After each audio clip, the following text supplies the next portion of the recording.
नमस्कार, आप देख रहे हैं स्पोर्ट्स डगआउट। मैं हूं आपके साथ अंशिका। डीडी स्पोर्ट्स पर आपका हार्दिक स्वागत है। आज के शो में हम लेकर आए हैं आपके लिए खेल जगत की बड़ी सुर्खियां, दिन भर की अहम खबरें, खास रिपोर्ट्स और आपके पसंदीदा खिलाड़ियों से जुड़ी कुछ दिलचस्प कहानियां। इसके साथ ही दिखाएंगे सोशल मीडिया की चर्चाएं और खेल इतिहास के सुनहरे पलों की झलक। तो बने रहिए हमारे साथ, क्योंकि स्पोर्ट्स डगआउट में मिलेगा खेल की दुनिया का हर रंग, हर जज्बा सिर्फ आपके लिए। तो आइए शुरुआत करते हैं आज की सुर्खियों से।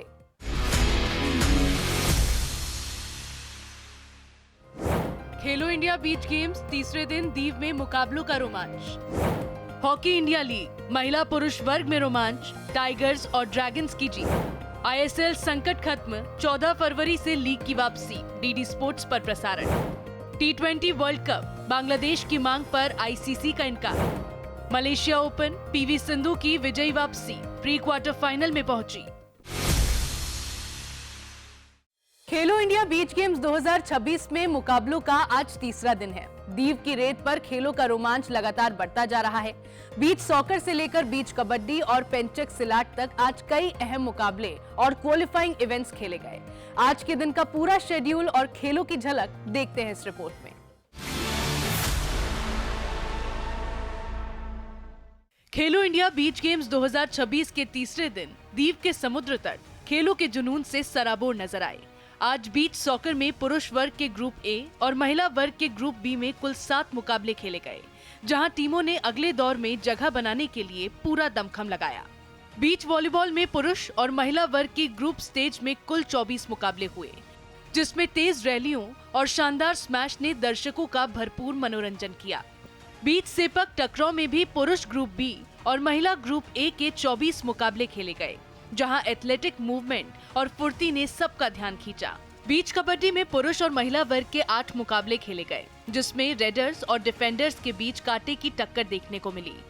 वहीं पेंचक सिलाट में टांडिंग और गांडा वर्ग के क्वालिफाइंग मुकाबलों के साथ आर्टिस्टिक रेगू और गांडा में मेडल सेरेमनी भी आयोजित की गई।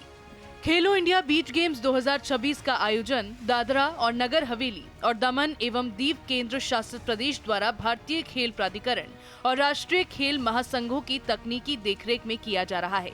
इस दूसरे संस्करण में 1100 से अधिक खिलाड़ी 8 अलग अलग खेलों में 32 स्वर्ण पदकों के लिए प्रतिस्पर्धा कर रहे हैं और खेल प्रेमी दीव से होने वाली हर लाइव एक्शन को डीडी स्पोर्ट्स पर सीधे देख सकते हैं। खेलों की रफ्तार, रेत पर रोमांच और भारत के उभरते सितारे। खेलो इंडिया बीच गेम्स 2026, हर दिन एक नई कहानी। सीधा प्रसारण सिर्फ डीडी स्पोर्ट्स पर। हॉकी इंडिया लीग में महिलाओं और पुरुषों दोनों ही वर्गों में रोमांच अपने चरम पर रहा, जहां महिला लीग में एसजी पाइपर्स और सांची बंगाल टाइगर्स के बीच मुकाबला सांसें रोक देने वाला रहा। वहीं पुरुष हॉकी इंडिया लीग में तमिलनाडु ड्रैगन्स ने आखिरी क्षणों तक चले संघर्ष में सूरमा हॉकी क्लब को शिकस्त दी। रांची से चेन्नई तक हॉकी के मैदान पर जज्बा, संघर्ष और जुनून की कहानी देखते हैं इस विशेष रिपोर्ट में। महिला हॉकी इंडिया लीग में एसजी पाइपर्स और सांची बंगाल टाइगर्स को अलग करना जैसे नामुमकिन सा हो गया है। न्यू ईयर डे के बाद मंगलवार को भी रांची के मरांग गोम के जयपाल सिंह स्टेडियम में कहानी वही रही, पूरा 1 घंटा बिना किसी गोल के। लेकिन जब मुकाबला सडन डेथ तक पहुंचा, तो एक बार फिर टाइगर्स ने आखिरी दहाड़ लगाई। करीब 20 पेनल्टी शॉट्स वाले रोमांचक शूटआउट में सांची बंगाल टाइगर्स ने एसजी पाइपर्स को 7-6 से हराकर फाइनल में जगह बना ली। पूर्णिमा यादव और नूर डी बाट ने पाइपर्स को मुकाबले में बनाए रखा, लेकिन सुखवीर कौर का आखिरी शॉट टाइगर्स के लिए निर्णायक साबित हुआ। पूरे मैच में गोलकीपर सोलंकी बंसारी की शानदार सेव और दोनों टीमों की डिफेंसिव मजबूती ने दर्शकों को अंत तक बांधे रखा। तो वहीं पुरुष हॉकी इंडिया लीग में चेन्नई के मेयर राधाकृष्णन स्टेडियम में तमिलनाडु ड्रैगन्स ने सूरमा हॉकी क्लब के खिलाफ 3-2 से अहम जीत दर्ज की। मैच के अधिकांश समय ड्रैगन्स का दबदबा रहा। पहले हाफ में सेल्वराज कंगराज और उत्तम सिंह के गोलों ने टीम को मजबूत बढ़त दिलाई। सूरमा की ओर से अंतिम क्वार्टर में हरमनप्रीत सिंह ने पेनल्टी कॉर्नर से गोल कर उम्मीदें जिंदा रखी, लेकिन आखिरी मिनट में बराबरी का मौका हाथ से निकल गया। टॉम क्रेग और ब्लेक गोवर्स की समझदारी ने ड्रैगन्स को तीसरा गोल दिलाया, जो अंत में जीत का अंतर साबित हुआ। संघर्ष के बावजूद सूरमा की देर से आई वापसी मैच का पासा नहीं पलट सकी। महिलाओं और पुरुषों दोनों वर्गों में हॉकी इंडिया लीग हर मैच के साथ नए रोमांच की कहानी लिख रही है। इसी बीच दर्शकों के लिए खास जानकारी, हॉकी इंडिया लीग के सभी मुकाबलों का सीधा प्रसारण आप देख सकते हैं डीडी स्पोर्ट्स पर। भारतीय फुटबॉल को लेकर लंबे समय से चल रहा संकट अब खत्म होने जा रहा है। केंद्रीय खेल मंत्रालय के हस्तक्षेप के बाद इंडियन सुपर लीग के नए सीजन की शुरुआत की तारीख तय हो गई है। खेल मंत्री मनसुख मांडविया ने ऐलान किया है कि ISL 14 फरवरी से दोबारा शुरू होगा। खास बात यह है कि इस नए सीजन में सभी 14 क्लब हिस्सा लेंगे और इसका सीधा प्रसारण दूरदर्शन स्पोर्ट्स पर किया जाएगा। देखते हैं ये रिपोर्ट। करीब 9 महीने के लंबे इंतजार और अनिश्चितता के बाद भारतीय फुटबॉल को आखिरकार बड़ी राहत मिली है। केंद्रीय खेल मंत्रालय ने इंडियन सुपर लीग के संकट को सुलझाने के लिए सीधा दखल दिया, जिसके बाद ISL के नए सीजन की शुरुआत 14 फरवरी से तय की गई है। खेल मंत्री मनसुख मांडविया ने साफ किया कि देश के सभी 14 क्लब इस सीजन में हिस्सा लेने पर सहमत हो गए हैं। क्लबों, AIFF और खेल मंत्रालय के बीच राजधानी में हुई बैठक के बाद ISL के आयोजन का रास्ता साफ हुआ। नए सीजन में सभी 14 टीमें एक दूसरे से एक बार भिड़ेंगी और कुल 91 मुकाबले खेले जाएंगे। इस अहम फैसले के साथ भारतीय फुटबॉल को फिर से पटरी पर लाने की कोशिश की गई है। सबसे अहम बात यह है कि ISL के मुकाबलों का प्रसारण देश भर में डीडी स्पोर्ट्स पर किया जाएगा, जिससे फुटबॉल प्रेमियों को फ्री टू एयर प्लेटफॉर्म पर लीग देखने का मौका मिलेगा। खेल मंत्रालय के इस कदम को भारतीय फुटबॉल के भविष्य के लिए एक बड़ा और निर्णायक फैसला माना जा रहा है। भारतीय मेंस T20 वर्ल्ड कप 2026 को लेकर बांग्लादेश क्रिकेट बोर्ड की सुरक्षा संबंधी चिंता पर अंतर्राष्ट्रीय क्रिकेट परिषद ने अपना रुख साफ कर दिया है। ICC ने फिलहाल भारत में होने वाले बांग्लादेश के मुकाबलों के स्थान में बदलाव से इनकार कर दिया है। ICC का कहना है कि खिलाड़ियों की सुरक्षा को लेकर कोई ठोस या विश्वसनीय खतरे की जानकारी सामने नहीं आई है। आइए देखते हैं ये report. ICC men's T20 world cup 2026 को लेकर बांग्लादेश क्रिकेट बोर्ड को फिलहाल राहत नहीं मिली है। अंतर्राष्ट्रीय क्रिकेट परिषद ने बांग्लादेश की सुरक्षा संबंधी आशंकाओं को लेकर कोई ठोस इनपुट न मिलने की बात कही है। ICC और BCB के बीच ऑनलाइन बैठक में इस मुद्दे पर विस्तार से चर्चा हुई। ICC ने साफ किया कि भारत में खेलने को लेकर बांग्लादेश टीम के लिए किसी तरह के विशेष या विश्वसनीय खतरे का कोई आकलन मौजूद नहीं है। इसके बाद ICC ने टूर्नामेंट के कार्यक्रम या मैच स्थलों में बदलाव से फिलहाल इनकार कर दिया। दरअसल 4 जनवरी को BCB की आपात बैठक के बाद ICC को पत्र लिखकर बांग्लादेश के मुकाबले भारत से बाहर कराने की मांग की गई थी। हालांकि ICC का रुख इस मांग से मेल नहीं खाता। ICC की ओर से 10 जनवरी तक इस मामले में औपचारिक जवाब जारी किया जा सकता है। वर्तमान कार्यक्रम के अनुसार बांग्लादेश को कोलकाता में 3 ग्रुप मुकाबले और मुंबई में 1 मैच खेलना है। आज के सोशल मीडिया बज़ में बात एक खास वीडियो की। खेलो इंडिया बीच गेम्स के दूसरे संस्करण से सामने आया खेलों और जज्बे का शानदार नजारा। स्पोर्ट्स अथॉरिटी ऑफ इंडिया ने इंस्टाग्राम पर एक खास वीडियो साझा किया, जहां बीच वॉलीबॉल और फुटबॉल से लेकर पेंचक सिलाट और कबड्डी तक रेत पर दिखा खेल का रोमांच। लड़के हो या लड़कियां, हर खिलाड़ी ने दिखाया जज्बा, हौसला और जीत की भूख। समंदर किनारे पसीना बहाते इन युवाओं ने भारत के खेल भविष्य की एक मजबूत तस्वीर पेश की है। खेलो इंडिया बीच गेम्स, ताकत, टैलेंट और जुनून एक साथ।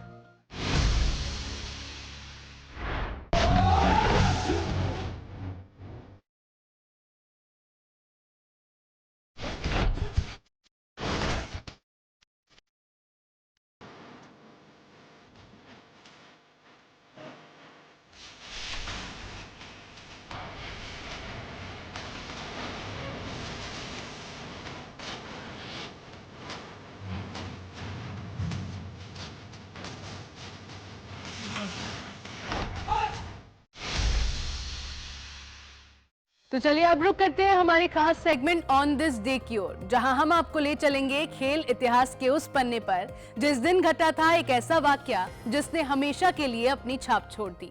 आज ही के दिन 7 दिसंबर 1987 को भारतीय क्रिकेट के इतिहास में एक स्वर्णिम अध्याय जुड़ा। महान allrounder Kapil Dev test cricket में 300 विकेट लेने वाले भारत के पहले गेंदबाज बने। महज 28 साल की उम्र में इस उपलब्धि को हासिल कर उन्होंने दुनिया भर में भारतीय गेंदबाजी का कद ऊंचा किया। ये उपलब्धि उस दौर में आई जब तेज गेंदबाजों के लिए हालात आसान नहीं हुआ करते थे। कपिल देव का ये रिकॉर्ड भारतीय क्रिकेट के लिए एक ऐतिहासिक मोड़ साबित हुआ।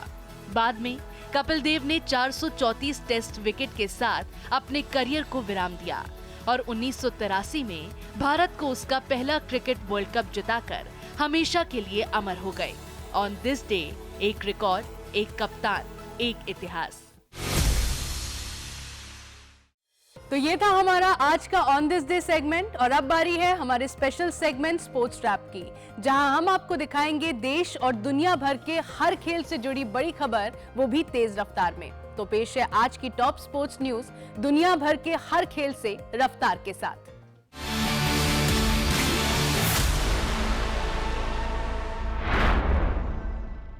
इटली के सीरियाए में यूवेंटस ने शानदार वापसी करते हुए सासुओलो को उसी के घर पर 3-0 से हराकर चौथा स्थान फिर से हासिल कर लिया है। लेचे के खिलाफ घरेलू मैदान पर निराशाजनक ड्रॉ के बाद ये जीत यूवेंटस के लिए बेहद अहम रही। कनाडाई फॉरवर्ड जोनाथन डेविड जीत के हीरो रहे, जिन्होंने एक गोल दागने के साथ एक असिस्ट भी दिया।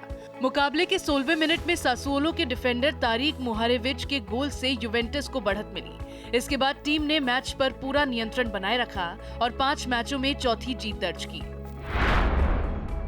पूर्व Manchester United manager Erik ten हाग अगले सीजन से डच क्लब FC 20 के टेक्निकल डायरेक्टर की भूमिका संभालेंगे। क्लब ने इसकी पुष्टि कर दी है। टेन हाग की फुटबॉल में वापसी ऐसे समय में हो रही है जब उन्हें इस सीजन की शुरुआत में बायर लेवरकुसेन ने सिर्फ 3 मैचों के बाद हटा दिया था। यूनाइटेड से 2024 में विदाई के बाद उन्होंने जर्मनी का रुख किया था। अजाक्स के साथ 3 डच लीग खिताब जीत चुके टेन हाग ने मैनचेस्टर यूनाइटेड में लीग कप और FA कप भी अपने नाम किए थे। ब्राजील के स्टार फुटबॉलर नेमार ने सेंटोस के साथ 2026 के अंत तक अपने अनुबंध को बढ़ा दिया है। 33 वर्षीय नेमार विश्व कप में वापसी की उम्मीदें जिंदा रखे हुए हैं। भले ही हाल के वर्षों में वो चोटों से जूझते रहे हों, जनवरी 2025 में अपने बचपन के क्लब सेंटोस लौटने वाले नेमार ने टीम को शीर्ष लीग में बनाए रखने में अहम भूमिका निभाई और आखिरी 5 मैचों में 5 गोल किए। हाल ही में उनके घुटने की सर्जरी सफल रही थी। ब्राजील के कोच कार्लो एंसेलोटी ने साफ किया है कि चयन के लिए नेमार का पूरी तरह फिट होना जरूरी है। इस महीने होने वाले ऑस्ट्रेलियन ओपन में खिलाड़ी रिकॉर्ड इनामी राशि के लिए खेलते नजर आएंगे। आयोजकों ने इसे कुल प्राइज मनी में 16% की बढ़ोतरी करते हुए इसे 111.5 मिलियन ऑस्ट्रेलियन डॉलर कर दिया है। पुरुष और महिला सिंगल्स चैंपियन को 4.15 मिलियन ऑस्ट्रेलियन डॉलर मिलेंगे, जो पिछले साल से 19% ज्यादा है। पहले दौर में हारने वाले खिलाड़ियों को भी 1,50,000 डॉलर मिलेंगे। टूर्नामेंट 18 जनवरी से मेलबर्न पार्क में शुरू होगा, जहां यानिक सिनर और मेडिसन कीज अपने खिताब का बचाव करेंगे। टेनिस के दिग्गज खिलाड़ी वीनस विलियम्स को 2026 में अपने पहले सिंगल्स मुकाबले में हार का सामना करना पड़ा है। न्यूजीलैंड के ऑकलैंड में हुए WTA टूर्नामेंट में 5वीं वरीयता प्राप्त मैग्डा लिनेट ने वीनस को 3 सेटों में हराया। 45 वर्षीय वीनस ने शानदार मुकाबला दिखाया, लेकिन 6-4, 4-6, 6-2 से हार गई। ये वीनस के करियर का 1101वां सिंगल्स मैच था। युवा प्रतिद्वंदी के खिलाफ उनके जुझारूपन से ऑस्ट्रेलियन ओपन से पहले उनका आत्मविश्वास जरूर बढ़ा है। न्यूजीलैंड ने भारत और श्रीलंका में होने वाले आगामी T20 विश्व कप के लिए स्पिन गेंदबाजों पर भरोसा जताते हुए मजबूत टीम का ऐलान किया है। कप्तान मिचेल सेंटनर के नेतृत्व में टीम के ज्यादातर लीग मैच चेन्नई के स्पिन अनुकूल चेपॉक स्टेडियम में होंगे।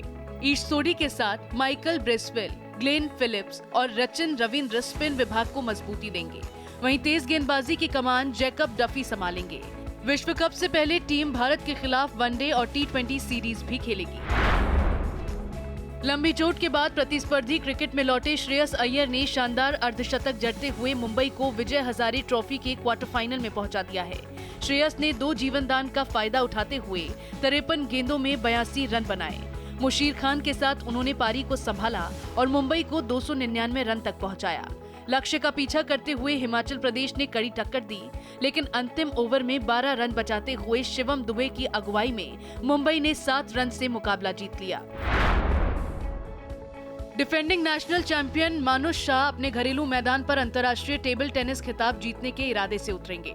अगले 5 दिनों तक समा इंडोर स्पोर्ट्स कॉम्प्लेक्स में होने वाले WTT फीडर सीरीज टूर्नामेंट में भारत के उभरते खिलाड़ियों को अहम रैंकिंग अंक हासिल करने का मौका मिलेगा।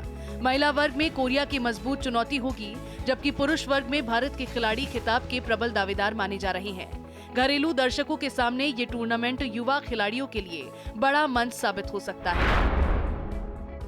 Malaysia open super 1000 badminton tournament में भारत के आयुष शेट्टी ने बड़ा उलटफेर करते हुए पेरिस ओलंपिक कांस्य पदक विजेता ली जीजिया को सीधे गेमों में हरा दिया। शेट्टी ने सिर्फ 39 मिनट में 21-12, 21-17 से जीत दर्ज की। अब उनका सामना टॉप सीड शी यूकी से होगा। वहीं लक्ष्य सेन ने भी संघर्षपूर्ण मुकाबले में सिंगापुर के जिया हेंग को हराकर राउंड ऑफ 16 में जगह बनाई। लक्ष्य ने 70 मिनट चले मैच में शानदार जज्बा दिखाया। भारतीय बैडमिंटन स्टार पीवी सिंधु ने चोट से वापसी करते हुए मलेशिया ओपन सुपर 1000 के महिला सिंगल्स प्री क्वार्टर फाइनल में प्रवेश कर लिया है। सिंधु ने पहले दौर में चीनी ताइपे की सुंग शुओ यून को 21-14, 22-20 से हराया। करीब 51 मिनट चले मुकाबले में सिंधु का अनुभव साफ नजर आया। हालांकि मिक्स्ड डबल्स में ध्रुव कपिला और तनीषा क्रास्टो की जोड़ी को कड़े संघर्ष के बाद हार का सामना करना पड़ा और वो दूसरे दौर से बाहर हो गए। अब स्पोर्ट्स रैप से आगे बढ़ते हुए बात करते हैं हमारे बर्थडे स्पेशल सेगमेंट की, जहां हम मना रहे हैं उन खिलाड़ियों का जन्मदिन जिन्होंने अपने शानदार खेल से सभी को प्रभावित किया है। तो आइए इन खिलाड़ियों के बारे में जानते हैं कुछ खास बातें। आज जन्मदिन है फॉर्मूला 1 की दुनिया के सबसे चमकदार सितारे sir Lewis Carl Davidson Hamilton का। 7 जनवरी 1985 को जन्मे British racing driver Lewis Hamilton आज फॉर्मूला 1 में इतिहास का दूसरा नाम बन चुके हैं। माइकल शुमाकर के बराबर 7 बार वर्ल्ड ड्राइवर्स चैंपियन बनने का रिकॉर्ड हैमिल्टन के नाम दर्ज है। 105 रेस जीत, 104 पोल पोजीशन और 202 पोडियम फिनिश ये आंकड़े नहीं, एक दौर की कहानी कहते हैं। 2008 से 2020 तक फॉर्मूला 1 पर राज करने वाले हैमिल्टन अब फरारी के लिए रेसिंग कर रहे हैं और हर रेस के साथ इतिहास को और आगे बढ़ा रहे हैं। आज जन्मदिन है भारतीय शतरंज के मजबूत स्तंभ ग्रैंड मास्टर कृष्णन शशि किरण का। 7 जनवरी 1981 को जन्मे शशि किरण साल 2000 में ग्रैंड मास्टर बने और भारतीय शतरंज को वैश्विक पहचान दिलाने वालों में शामिल रहे। 4 बार इंडियन नेशनल चेस चैंपियन और 2720 की पीक फाइट रेटिंग ये उनके कौशल और निरंतरता का प्रमाण है। 2013 वर्ल्ड चेस चैंपियनशिप में विश्वनाथन आनंद के सेकंड के तौर पर उन्होंने रणनीतिक भूमिका निभाई। 2014 शतरंज ओलंपियाड में टीम इंडिया को ब्रोंज मेडल दिलाने में उनका अहम योगदान रहा। भारतीय क्रिकेट का एक ऐसा नाम जिसने एक पारी से क्रिकेट जगत को चौंका दिया, पॉल वल्थाटी। IPL में किंग्स 11 पंजाब और राजस्थान रॉयल्स के लिए खेलने वाले पूर्व भारतीय क्रिकेटर। IPL 2011 में चेन्नई सुपर किंग्स के खिलाफ 63 गेंदों में 120 रन। ये पारी आज भी IPL इतिहास की यादगार पारियों में गिनी जाती है। अंडर 19 वर्ल्ड कप 2002 में भारत का प्रतिनिधित्व करने वाले वल्थाटी का करियर आंख की गंभीर चोट के चलते जल्दी थम गया। 18 जून 2023 को उन्होंने फर्स्ट क्लास क्रिकेट से संन्यास का ऐलान किया। डीडी स्पोर्ट्स की तरफ से इन सभी को जन्मदिन की हार्दिक शुभकामनाएं। तो दोस्तों, आज के स्पोर्ट्स डगआउट में बस इतना ही। हमारा वादा है कि खेल से जुड़ी हर बड़ी और अहम खबर हम आपको दिखाएंगे सबसे भरोसेमंद और सबसे दिलचस्प अंदाज में।